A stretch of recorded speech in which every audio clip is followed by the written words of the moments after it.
look at this. Isn't that beautiful? What a wonderful reminder. Jesus is the gift. It's what Christmas is all about. And truly, he is the gift that keeps on giving. My guests know it well. And let me introduce them to you first. I want to plow into this story. Blair and Beth Bartlett are here from St. John, New Brunswick, where they live. And as Jim has said, it's a beautiful place to be from. Thank you. We're glad to have you here. You're very, very glad to be here. Yeah. Rightly so, yes we are. 1 week from today would be the 6th anniversary of a terrible accident that could have taken your life so easily.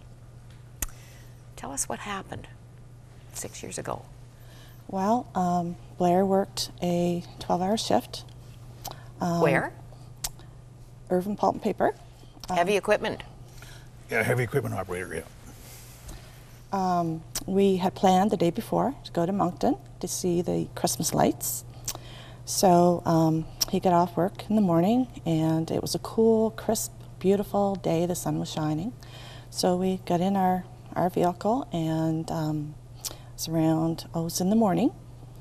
I was dressed for the weather because it was, as I say, it was chilly. We were on the other side of Sussex. And we didn't take Blair's parents. Blair's mom and dad. Yes. We were supposed to the week before. We changed our mind for some reason. Thank God we did. Yes. Yeah. So anyways, we were driving. Weather was not an issue. No. Nice and sunny Wasn't out. about snow. No snow. No snow. No.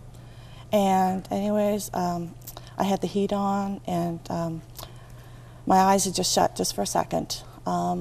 And it was a 4-lane highway, and I hit one of those highway markers, and my side view mirror had hit the marker, and that's what woke me up. So I was just gripping the steering wheel and just trying to keep the van, you know, from going off the road. And I looked to the corner of my eye, and I could see brown dirt and gravel and a little bit of grass.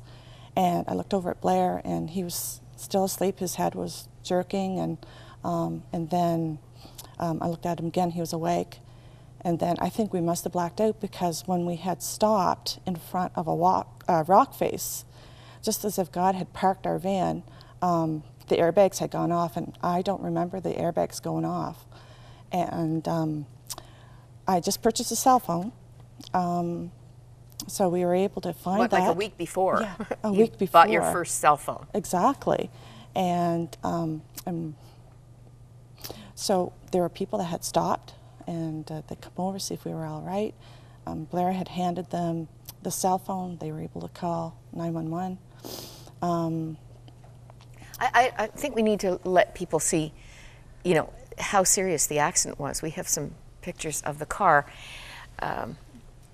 That's the rock wall. Now, you say it was as if God parked the car there. You were encountering cars just crossing.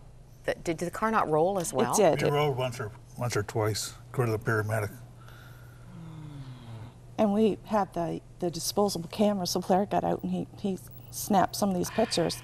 And at the front of the van, I don't know whether we have a picture of that or not, but there's no mark on the... It's hardly touched at all. Yeah, the bumper. You'd think that it would have been stoved in or anything, but... Yeah, a lot of unusual supernatural issues around this. How long did this take?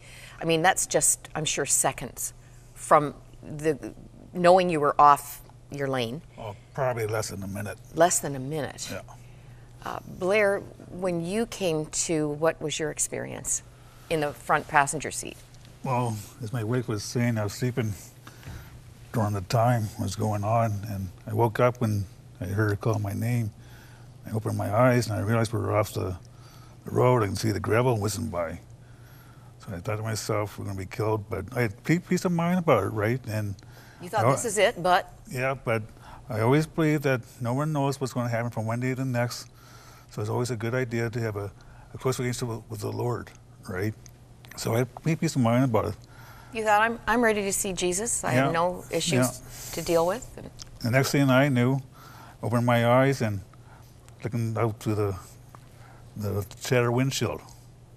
I turned my head to the left and checked my wife, see if she's okay, and a little bit of blood on her cheek there, but I asked her if she's okay, and she said yes, and I kind of went around like this to see any broken bones or anything like that, and it seemed okay.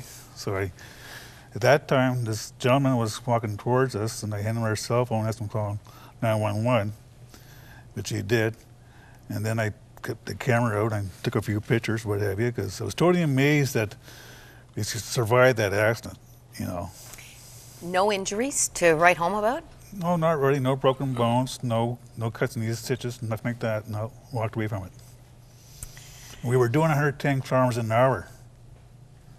Is that over the speed limit No, there, Beth? 110 kilometers an hour. No, it's 110. Oh, is Yeah, it? 110. Okay, just check. Just check. No, we don't speed. This should have been different. I would say so, yes, yes. Another thing, just down the road a little bit, there's a ravine that drops. So if I'd gone a little bit further. You would have been down a ravine, and who knows what the Yes. consequences would be. You two have just celebrated your 25th wedding anniversary in Yeah, August. August 10th. Solid Christians, followers of Jesus. You met at a Bible camp as kids over 25 years ago, obviously. What has this experience meant in your Christian walk? Well, it drew us closer to the Lord and drew us closer to ourselves. We thank God for each and every day we're alive, you know. You have 4 children, ages 18 to 24. Yes. And were they as cool, calm, and collected about this little trauma? Well, Well, they're concerned, you know. yes, Just any respect child it. would be. Yeah. But they were so thankful to know that we're alive. It's a really meaningful message out of this, and I think a big part of the piece, your close, intimate relationship with the Lord and keeping short accounts with Him. Ron was talking yesterday in his segment about closure. Is there someone you need to forgive? Is there any unfinished business that would be a concern to you if today happened to be the last day on this planet? And I think that's a good message for all of us. I do think it's tied to the peace. Now, you say, Blair, that you put your hand up. You thought, this is it, Yep. but you put your hand up to protect your face. But your heart wasn't in distress. No, as calm as anything, you know, It's amazing. very calm.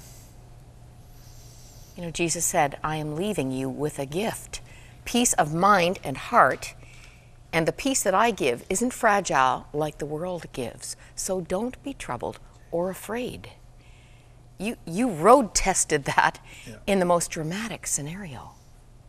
I know another thing that's so important is prayer. I know my mom, she always prays for us, and you know, I call her the prayer warrior, and she did pray. She prayed the night before that the Lord would have His hand upon us. Wow, just being sensitive. Was there not something else before you got in the car? I was certainly not taking Mom and Dad was a godsend, but lots of little things, little indications that you were hearing from God and being sensitive to His prompting. He says that He'll guide us in the way everlasting. There was one outcome of this that has been meaningful for your life, Beth. The doctor discovered there might have been more than just seasonal tiredness and a car that was too warm that caused you to just nod off. All it takes is a blink, isn't it? Yes.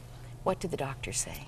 I've been diagnosed with sleep apnea, and they figure that's probably the cause. Why, you were tired at 10 in the morning. Yes. Yeah. I wish I wasn't thinking of people who have not had this outcome for the same reason. Maybe studying for exams all night and driving home and just having that blink is all it takes and not making it home. We just want to encourage people. My husband was making a long drive the other day, and he said he just pulled off and had a 10-minute power nap just to take that nodding danger out of the trip. And it's worth it. It's always worth it. What else do you want to say to people out of, it's not, this is just, you guys believe in miracles because you've had lots of them in your life, the birth of your children, breech babies, all kinds of things. What do you want to say to people who don't believe in miracles? The virgin birth is a real stretch for them. Well, I know recently lost my dad the 13th of October, and Blair lost his dad a year ago on Monday. Both of our families suffered separation. And through the death... People weren't getting along relationally. Exactly, yes. Which is very, hurtful on both parts. But through this, through the death of our fathers, it brought closure. And we're so thankful that, if it had to take our fathers to heaven, we're thankful for that because it brought our families all together as one. And we just can't take life for granted, You can be just snuffed out just like that. And it's so important to have the Lord today and to pray. Prayer is such an important thing in a person's life. I'm so thankful for those prayers that went out before us over everything in our lives. Well, this is a timely message. Top 3 stressors at Christmas: finances, relationships, and just the general mayhem, the pressure, the stress of all the expectations around Christmas. And relationships really surface because this is the time we are pressured to get together with our loved ones. May not be a lot of love happening. Could be decades of not a lot of love happening. And you've brought us a really, really good reminder, Beth. Well, thank you both for your lives, a wonderful witness of faith, and just some practical reminders. A lot of people traveling, and we're all a little bit maxed out in December. Take the time out, and if a nap is necessary, just do it. Maybe you've been prodded about some people you're going to be doing time with very shortly, and it's not a comfortable prospect. How about that closure business? How about that God idea, command to forgive? It is so freeing. As Ron was smiling yesterday, the end of his segment, when he said, "You are going to be so free." What a gift for Christmas. It does take a first step on your part, and we can help you. We would pray with you right now. Write down the number on the screen, and when you're ready, give us a call. Could be the best Christmas you've ever had.